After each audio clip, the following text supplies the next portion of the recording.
مجھے اس کی ضرورت نہیں ہے، اپنی ضرورت اللہ پوری کر لیتا ہے. اس پر بھی ایک مرتبہ آپ انا آتے نا کل کو صرف پڑھ کے دم کر دو گے انشاءاللہ بینک میں سے پیسے ختم ہی نہیں ہوں گے انشاءاللہ.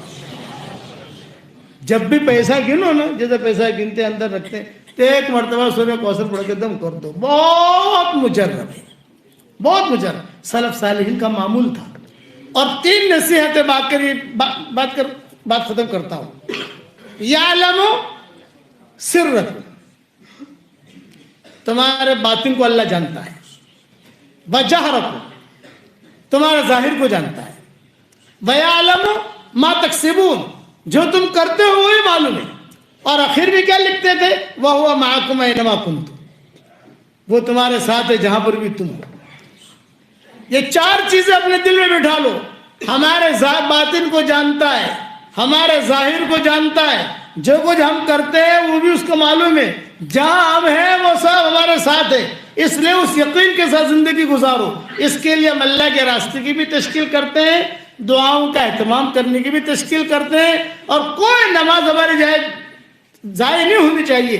فجر کی نماز اگر کوئی نہیں پڑھے گا شیطان کان میں آ کر پیشاب کر جائے گا. یہ صحیح حدیث ہے. فجر کی نمازوں کا اہتمام کرو. ایک ساتھی تھا مجھے کہتا تھا کہ مولوی صاحب جو ہے میں جب بھی جو ہے نا فجر کی نماز کے لیے قضا ہوتی ہے کوئی مجھے یاد آئے نہ آئے آپ مجھے یاد آتی ہو. میں نے کہا کیوں؟ بولے کہ آپ سے یہ حدیث سنی ہے کہ فجر کی نماز جو نہیں پڑھتا قضا کرتا ہے شیطان کان میں آ کر پیشاب کر جاتا ہے.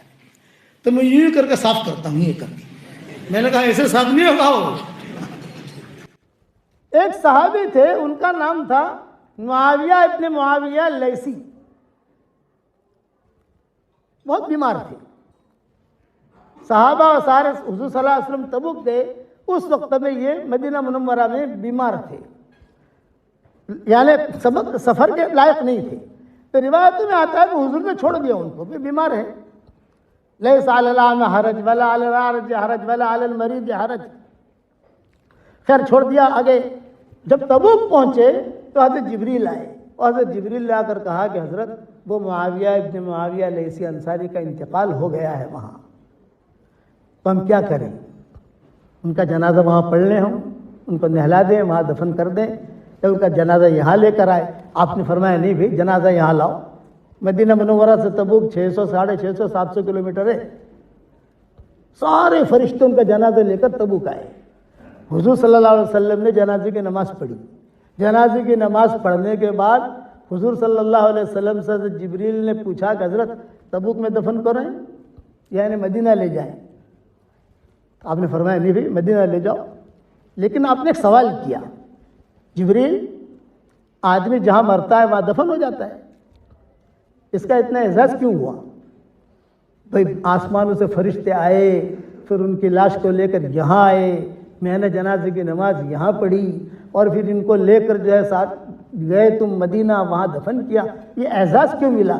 تو حضرت جبریل نے آہستہ سے کہا حضرت یہ سورہ اخلاص بہت پڑھتا تھا، اس وجہ سے یہ اعزاز ملا ہے. یہ اللہ کا نسب نامہ ہے. جب یہ صورت نازل ہو رہی تھی حضرت جبریل لے کر آ رہے تھے تو بہت دھوم سے لے کر آ رہے تھے. فرشتوں نے کہا کیا لے کے جا رہے ہو؟ یوں کہا اللہ کا نسب نامہ. مکہ والوں نے پوچھا کہ سب کا نسب نامہ ہے محمد، تمہارا نسب نامہ ہے، ان کا نسب نامہ ہے، ان کے باپ کا یہ نام، ان کی ماں کا یہ نام، ان کے دادا کا یہ نام، ان کے دانا کا یہ نام، تو تمہارا اللہ کا نسب نامہ کیا ہے؟ اس پر یہ صورت نازل ہوئی. جتنی فضیلتیں حضور صلی اللہ علیہ وسلم نے سورہ اخلاص کے پڑھنے کی بتائی ہے کسی صورت کی بھی نہیں بتائی. اس سے پراپرٹی بناؤ گے جنت میں انشاءاللہ بھائی؟ ارے بتاؤ تو صحیح، ہلن والوں بناؤ گے انشاءاللہ؟ اللہ تعالی ہم سب کو عمل کرنے کی توفیق عطا فرمائے. اور دوسرا حضرت آپ کے یہ بچیاں حافظ ہوئی ہیں، عالمہ ہوئی ہیں؟ بچیاں صبح میں حافظہ بھی، بچے بھی حافظ، اور صبح کو بھی بہت بڑا. کتنی ہیں وہ؟ 10 بچے عالمہ ہوئی ہاں، ہیں، 1 بچی حافظہ ہوئی ہاں، ہے، اور 3 بچے حافظ ہوئے ہیں. یعنی کتنے ہو گئے ٹوٹل؟ 14. اور دوسرے 14 نے شروع کیا. 28. جی ٹھیک ہے. میں آپ کے بچوں کے لیے جو میں تو سب کو جانتا نہیں ہوں، مسافر آدمی ہوں، ابھی آیا ہوں، کب چلا جاؤں گا. لوگ پوچھتے ہیں کہ آپ کا ایڈریس کیا؟ ابھی ہمارا ایڈریس کبھی عرش پر، کبھی فرش پر، کبھی در بدر، کبھی ان کے گھر غم عاشقی تیرا شکریہ کہاں کہاں سے گزر گئے، کچھ پتہ نہیں کہاں ہوتے ہیں. تو میں 28 نہیں بلکہ 30 تسبیح میری آپ کی خدمت میں پیش کروں گا. انشاءاللہ آپ تک پہنچ جائے گی انشاءاللہ ہمارے طاہر بھائی کے ذریعے سے. آپ میری طرف سے ہدیہ دے دینا. بہت اچھا، مبارک، ماشاءاللہ. اور میرا قرآن کا ترجمہ بھی آ گیا ہے ریاض القرآن کے نام سے. انگلش میں بھی چھپ گیا ہے اور رومن انگلش میں بھی چھپ گیا اور کئی زبانوں میں چھپ گیا ہے. 15 سطری میں بھی آ گیا، 13 سطری میں آ گیا، 7 سطری میں آ گیا. اب ہم جاپانی زبان میں، فرینچ میں اور چائنیز زبان میں کوشش کر رہے ہیں. آپ دعاؤں کے ذریعے سے مدد کرے گا، اللہ تک کرے کہ اس میں بھی ہمارا ترجمہ آ جائے. میں ہم کہاں اسی دعا کریں انشاءاللہ. اور پانی دینا تھا خالی.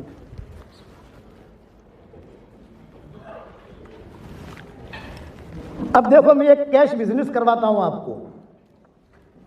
میں ایک دعا پڑھا رہا ہوں، پڑھ لو آپ. ربنا اغفر لی ولوالدی وللمؤمنین یوم یقوم الحساب. حدیث شریف میں آتا ہے من استغفر للمؤمنین والمؤمنات. حدیث کے جملے یہ ملیں گے آپ کو. حدیث میں یہ دعا کے بارے میں نہیں ملیں گے، یہ تو ہم نکالتے ہیں اس کے اندر سے. من استغفر للمؤمنین والمؤمنات. اگر کوئی آدمی یہ دعا ایک مرتبہ پڑھ لے تو اس وقت میں دنیا میں جتنے مسلمان مرد اور عورتیں ہوں گی ان سب کے برابر اللہ تعالیٰ اسے نیکیاں دے گا. میں میرا قرآن کا ترجمہ کوئی بھی ترجمہ کرتا ہوں یا کوئی بھی کتاب لکھتا ہوں تو میں یہ دعا سب سے پہلے لکھواتا ہوں تاکہ آدمی ایک مرتبہ تو پڑھ لے. یہ میں بالکل نیچے اتر کے بات کر رہا ہوں، ورنہ علماء نے لکھا ہے کہ ایک مرتبہ اگر یہ دعا پڑھ لے تو آدم علیہ السلام کے زمانے سے لے کر قیامت تک جتنے انسان مسلمان مرد و عورتیں ہیں اور جتنے جنات مسلمان مرد اور عورتیں ہیں ان سب کے برابر نیکیاں ملیں گی. میں نے وہ قول چھوڑ دیا. بعض علماء نے لکھا ہے جب بھی پڑھو تو اس میں انسان بھی شمار ہوں گے، جنات بھی شمار ہوں گے، کیونکہ حضور نے صرف مومنین کہا ہے. حضور نے جنات اور انسان کو نہیں کہا ہے. تو بھی مومن ہے، ہم بھی مومن ہیں. میں نے وہ قول بھی چھوڑ دیا. میں اتنا کہتا ہوں کہ اس وقت میں جتنے مسلمان مرد اور عورتیں دنیا میں ہوں گی ان سب کے برابر اللہ تعالیٰ اس کے اکاؤنٹ میں نیکیاں داخل کرے گا. ایک مرتبہ اور پڑھ لو. ربنا اغفر لی ولوالدی وللمؤمنین یوم یقوم الحساب. اب دیکھو ہمارے اکاؤنٹ میں نیکیاں آ گئی الحمدللہ. اللہ تعالیٰ ہم سب سے راضی ہو جائے. اب دعا کر لیں، دعا کر لیں. ماشاء اللہ ماشاء اللہ. خواتین کی طرف سے یہ ہے کہ ایک مرتبہ دعا اور پڑھا دیجیے. پڑھ لو بھائی. ربنا اغفر لی ولوالدی وللمؤمنین یوم یقوم الحساب. یہ جو ہے 13ویں پارے میں سورہ ابراہیم کے اندر آپ اسیر میں جاؤ گے تو سارے علماء آپ کے ہاں تو حفاظ بہت ہے ماشاءاللہ. تو اس لیے اور ساری جتنی باتیں میرے بیانوں میں آپ سنو گے، ہمارا تقریباً 1 مہینے کا دورہ ہے آپ کے ملک کا. میرے بیانوں میں جتنی باتیں سنو گے سب میں نے میری کتاب میں لکھ دیا ہے. اس لیے مجھ سے حوالہ مت پوچھنا. میری کتاب خرید لو، سب پوچھ لینا یا وہاں دیکھ لینا. ساری دنیا میں انگلینڈ ایک ایسا ملک ہے کہ اسے حوالوں کی ضرورت پڑتی ہے. انگلینڈ اس کی خصوصیت ہے اور باقی کسی ملک میں ضرورت نہیں پڑتی. اس لیے میں پہلے سے کہہ دیتا ہوں میں نے میری کتابوں میں سب لکھ دیا ہے سب. اس لیے خالی سنتے جاؤ اور دیکھنا ہے تو کتاب جو میں نے لکھی ہے دیکھ لینا اس میں. چلو نیکیاں بڑھانے کے اسباب تو بتا دیے. اب گناہ معاف کرانے کا ایک سبب بتا دیتا ہوں. ایک صحابی آئے حضور صلی اللہ علیہ وسلم کے پاس اور آتے ہی کہا وا ذنوبا، ہائے میرے گناہ، ہائے میرے گناہ. آپ نے فرمایا ابھی کیا گناہ کیا تو نے؟ اچھا یہ قصہ ہوا بھری مجلس میں. کچھ قصے ہوتے ہیں تنہائی میں، کچھ قصے ہوتے ہیں بھری مجلس میں. تو بھری مجلس میں جو قصے ہوتے ہیں اس کے راوی بہت ہوتے ہیں. آدمی کہتا ہے کہ میں نے بھی سنا تھا، میں نے بھی سنا تھا، میں نے بھی سنا تھا.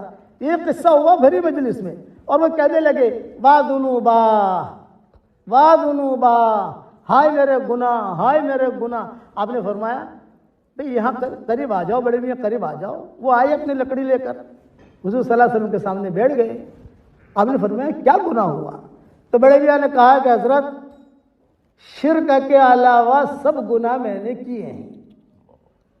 اب میں آیا ہوں، بڑھاپے نے ڈیرا ڈال دیا، کمزور ہو گیا، موت کی آہٹ سنتا رہتا ہوں، آپ مجھے کچھ ترتیب بتا دیں کہ میرا گناہ اللہ معاف کر دے۔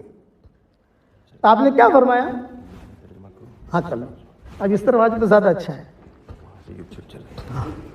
کہ میرا اصل میں یہ کام آپ کر لیں۔ This the English translation, some of the English translation is important. Hazrat is saying that once Rasulullah sallallahu alaihi wasallam was sitting in the gathering, and when there are people present in the gathering and something happens or he says something, the narrators are many because a lot of people hear it. So one old man came and he kept on saying, wa dunuba, oh Allah, my sins, ya Allah, my sins, ya Allah, my sins. So Rasulullah said, what happened? Come near, come near. He called him near and asked him, what sort of sins you committed? Say, Ya Allah, I have committed all the sins besides shirk. Meaning, ascribing someone partner to Allah subhanahu wa ta'ala. Besides that, I have committed all sorts of sins. تو حضور صلی اللہ علیہ وسلم نے فرمایا ایک دعا میں تجھے پڑھا رہا ہوں پڑھ لے۔ وہ دعا حضور صلی اللہ علیہ وسلم نے 3 مرتبہ پڑھوائی، میں بھی آپ کو 3 مرتبہ پڑھواتا ہوں، پڑھو میرے ساتھ۔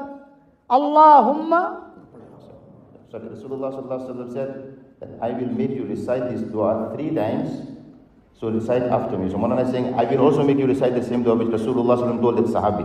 So can you just repeat after me, then he will tell us the virtue. پڑھیے میرے ساتھ۔ اللہم Allahumma مغفرتک maghfiratuka اوسع awsa'u من ذنوبی min dhunubi برحمتک wa rahmatuka ارجع arja عندی indi من عملی۔ min amali. اللہم Allahumma مغفرتک maghfiratuka اوسع awsa'u من ذنوبی min dhunubi برحمتک wa rahmatuka ارجع arja عندی indi من عملی۔ min amali. اللہم Allahumma مغفرتک maghfiratuka اوسع awsa'u من ذنوبی min dhunubi برحمتک wa rahmatuka ارجع arja عندی indi من عملی۔ min amali.